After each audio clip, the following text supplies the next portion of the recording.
तरुणांनी एकदा हातात काम घेतलं ना ते बघून करून जमन का तसलं त्यांच्यापाशी नसतं, आरपारच्या लढायचे असते. त्याच्यामुळं जेवण आहे तरुण घ्या परमर्थ करून जायचे, सगळ्यांना मरून मेले बाकीचे रडत्यानं वरून वरून तुला टाकताना पुरून घ्या परमर्थ करून रास सगळ्याला धरून मरू नका झुरून झुरून विडवलं.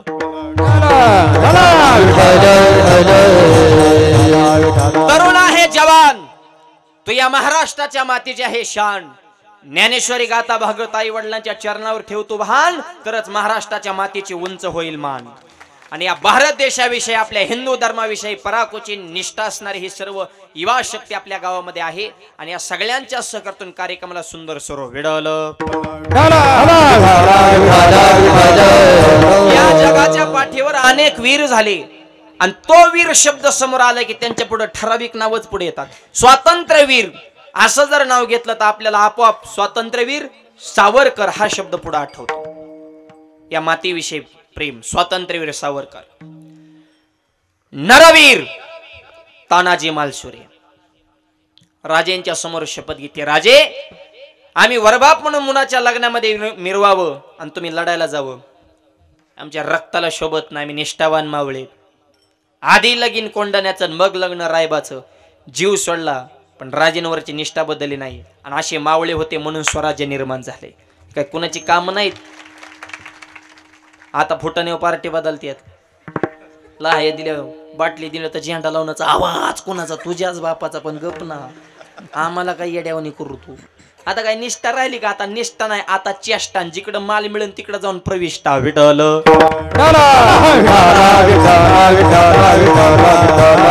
मावळे होते माय बाप. नरवीर तानाजी मालुसरे. दानवीर कर्णासारखं दान नाही बर का. हो, कुणी काही दान देईन, स्वतःचं मरण कोण दान देईन का? ते सुद्धा दान दिलं माय बाप. कर्णासारखी उदारता नाही. आणि उदार किती असावे कर्णाकडून शिकावं. दाढी करत होता कर्णन. याच्या काला साहेब काहीतरी द्या. सोन्याची वाटी होती, डाव्या हाताने दान देऊन टाकलं. आता कालचा म्हणला, राजे डाव्या हाताने दान द्यायचं नसतं असं शास्त्रीय, उजव्या हाताने का दिला? कर्ण म्हणला, डाव्या हातातून उजव्या हातात वाटी घेईपर्यंत मी जर मेलो असतो तर मला शेवटच्या क्षणी कलंक लागला असता. एखाद्या याचकाची इच्छा पूर्ण करू शकत, लगेच देऊन टाकलं. काय उदारत असेल. काय कांकडे पैसा इतका मोकार आहे सध्या, पण दानतच राहिली नाही. इस्त्री करून एक जण रस्त्यावर उभं होतं.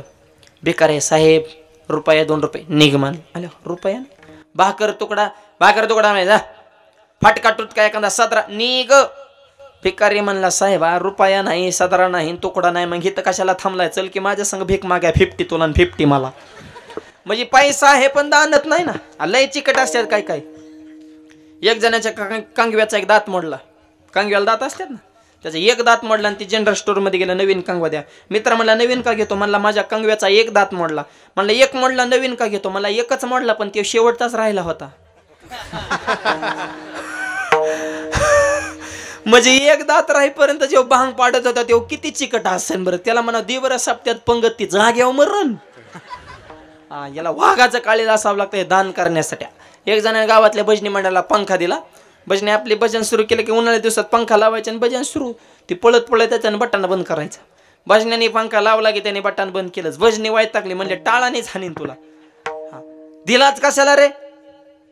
काढून नाही म्हणलं, नाही तर बोर करू नको, आम्हाला भजनामध्ये विक्षेप करू नको. आणि बंद का करतोय म्हणला. तेव्हा म्हणलं, मी पंखा दिलाय आणि पंख्याच्या पात्यावर माझं नाव टाकले. तुम्ही पंखा लावल्या, पंखा फिरवतो, लोकांना माझं नाव दिसत नाही, मग मी दिलंच कशाला? नावासाठी. काय माणसं. एक तर देऊ नाही द्यायचं असेल तर मग अपेक्षा तरी करू नाही. माय बाप लय चिकट माणसं असतात. आमच्या गावाकडे एक म्हातारे इतकं चिकट आहे, एकच धोतार ती फाटलं तरी घालते. ती त्या धोताराला दंड घालते. दंड माहिती का? जुन्या म्हाताऱ्यांना माहित असेल. साडी फाटल्या त्याला शिवण्याची विशिष्ट पद्धत, त्याला दंड म्हणतात. आता दंड कशाचं? साड्याचे इतक्या झाल्यात की नावच काढू नका. आमच्या गावात एका माताने कपाट उघडलं, साड्या अंगावर कोसळल्या, ढिगाऱ्यात गुदमरून मिली, तिला वरच निघता आलं नाही. म्हणजे इतक्या झाल्यात म्हणणं काय कायला.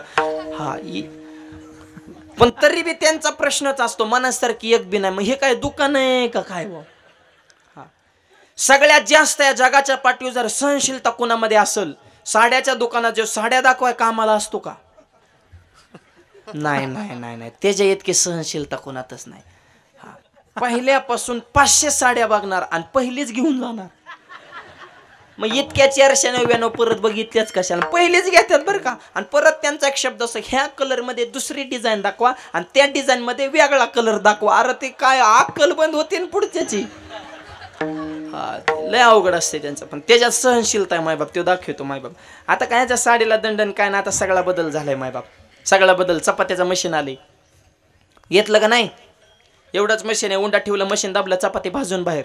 आंघोळीचं मशीन आले, आला पाहुणा गावात, करायचे का आंघोळ, हो घाला मशीन मध्ये. पाहुणा मशीन मध्ये गेला, लाईटच गेली, बसला गोतून नुसता हातपाय खोडाचा. बॅटरी मशीन जण पाहुणा बाहेर गेला, ते मला वड्यात आंघोळ करतो पण मशीनीत घालणं मी येलं होतं ते गुतून जेमा थोड्या वाचलं बॅटरी जोडल्यामुळे. नाही तर काय खरंय, सगळा बदल. आता काय साड्याला दंड राहिलाय का, पूर्वी साड्याला दंड घालायच्या मावल्या, पण त्या गरिबी होती, पैसे नव्हते. आता पैसा झालाय, मोकार धर्म चाललाय बुडत, आणि पैसा आल्यामुळे बाकीचे उद्योग सुचतेत. विठ्ठल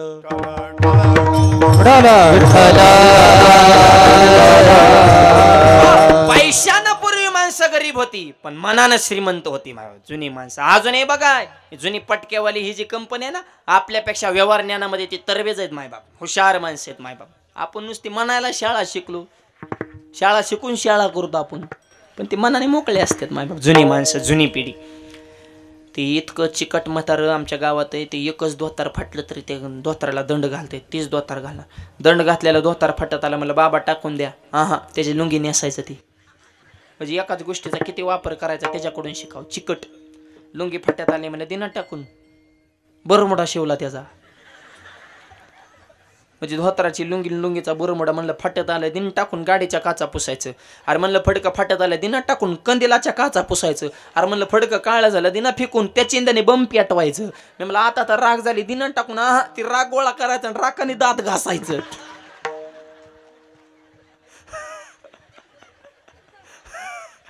म्हणजे धोतराची राग केली पण धोतार सोडलं नाही. हे आताचे कर्ण हे असले तर. सत्कर्मामध्ये, स्वधर्मामध्ये, सामाजिक कार्यामध्ये दान करत असताना कधी माणसाने मागं राहू नये. सुरवडा तुका म्हणे सत्य कर्म व्हावे, तुका म्हणे सत्य कर्म व्हावे, तुका म्हणे सत्य कर्म व्हावे, तुका म्हणे सत्य कर्म व्हावे.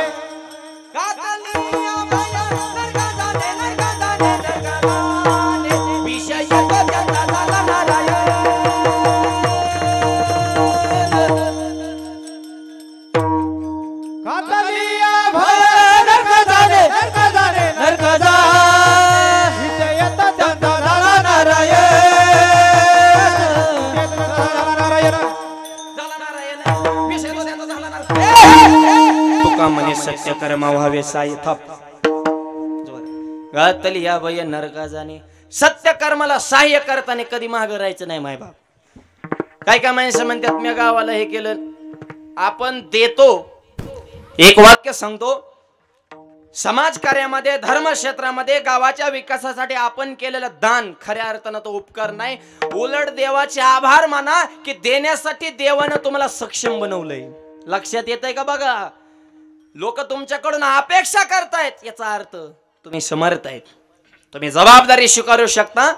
तुम्ही गावासाठी देता म्हणजे उपकार करत नाही, तुम्हाला सक्षम बनवलंय, याविषयी देवाचे आभार माना. आणि त्यासाठी मन मोकळं असावं लागतं. दानवीर कर्ण, नरवीर तानाजी मालसरे. वीर सांगतोय बर का, अभंगाची सुरुवात आहे, वीर विठ्ठलाचे गाडे ऐका नाही. कर्मवीर, लहान मुलं कर्मवीर कोण आहेत ऐका, काय वाचनात फिसनात का, फक्त भात खायला चोपाय जाता शाळेत फक्त. कर्मवीर भाऊराव पाटील, रयत शिक्षण संस्था, वडाच्या झाडाखाली सुरुवातीची शाळा सुरू केली. त्यांचं बोधचिन्ह वडाचं झाड आहे. स्वावलंबी शिक्षण हेच आमचे ब्रीद. आशिया खंडात 1 नंबरची संस्था. गोरगरिबाचे, बहुजनाचे, शेतकऱ्याचे, कष्टकऱ्याचे, समाजातल्या शेवटच्या घटकापर्यंत ज्ञानाची गंगा पोचवली पाहिजे. कर्मवीर भाऊराव पाटील. धर्मवीर संभाजी महाराज. 6वा सिनेमा आला आता. असा एकही माणूस नाही की त्यांनी सिनेमा बघितला आणि तो रडला नाही. त्या राजेंनी या स्वराज्यासाठी, या मातीसाठी, या रयतेसाठी जे दुःख सहन केलं, त्याचं ते चित्रण. काय धर्मावर, मातीवर, स्वराज्यावर निष्ठा असावी, धर्मवीर संभाजी राजेंकडून शिकावं. धर्मवीर संभाजी महाराज. कर्मवीर भाऊराव पाटील, क्रांतीवीर नानासाहेब पाटील, पत्रे सरकार, महावीर हनुमंतराय. हनुमान चालीस येते बघा. महावीर विक्रम बजरंगी कुमते निवार सुमते गे संगे. काय साधी ताकद काय मारूत रे. दुसऱ्याच्या गावात गेल्या माणसे डिरिंग करीनात ग बसत्यात. नको रे गाव दुसऱ्याचे झपकीवताना आपल्याला येडेवाणी करा न ग.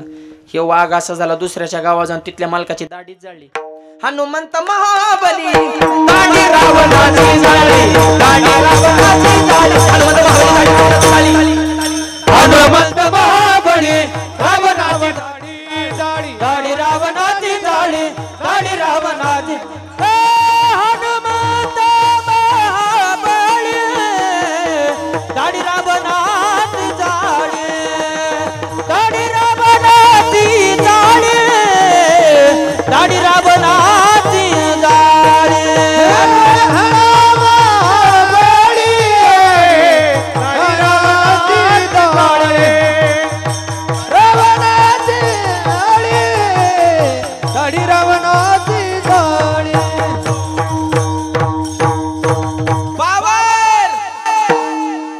दाढी रावणाची जाळी जाग्या बुका केला. दाढी जाळ्या मिशा राहिल्या असत्या. गाव जळलं. जाळलेले लंका धन्य धन्य म्हणे तुका. एवढी ताकद का? अंजनेच्या तपासाठी महारुद्र आले पोटी. अंजनी मातेचा दुधाचा थेंब दगडा पडला तर धाड दिसून दगड फुटत होता. दुधात ताकद होती. आता आईचं दूध राहिले का? आता बाटली. जन्मल्यापासून बाटली तर शेवटपर्यंत बाटलीच, फक्त टॉपनात बदल होतो. हा रबराचं जातं पत्र्याचं येतं. लहानपणी दुधाची बाटली त्याच्या तोंडात कोंबाची, पोरग झुळीत फेकायचं. आणि बसायचं वाट्या व्हॉट्सअप खेळत. ती पोरग एकटं झुळीत नसते हे करत पत्र्याकडे बघत.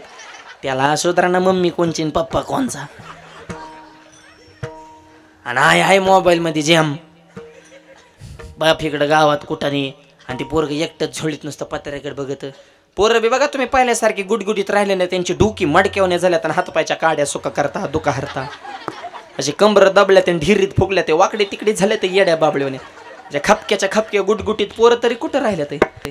तसल्या शेंबड्या पोराकडे बघून आई म्हणते माझं वाघाचं पिल्लू कसं बघत आहे. चव आली तुझ्या वाघाला. वाघ का असा शेंबडा असतो का? ते वाघाचं पिल्लू म्हणजे ही कोण झाली? वाघीन. आणि हे वाघ. वाघ हाय 24 तास पिऊन 7च्या पुढे बिबट्या होतो. दारू चढल्यावर कुठे येत गांधावाली म्हणजे प्यायल्यावर तुला फक्त माळकरी दिसत येत का? काय झालंय त्या पोरांना मायेची उब राहिली ना. आईच्या मांडी खेळाय भेटतंय का? आईच्या पदराला लाडानं कोडानं झोंबाय भेटतंय का? काय राहिलंय आता? आई जीन पॅन्टवर रे. काय धर्म ठेवलाय का आपण?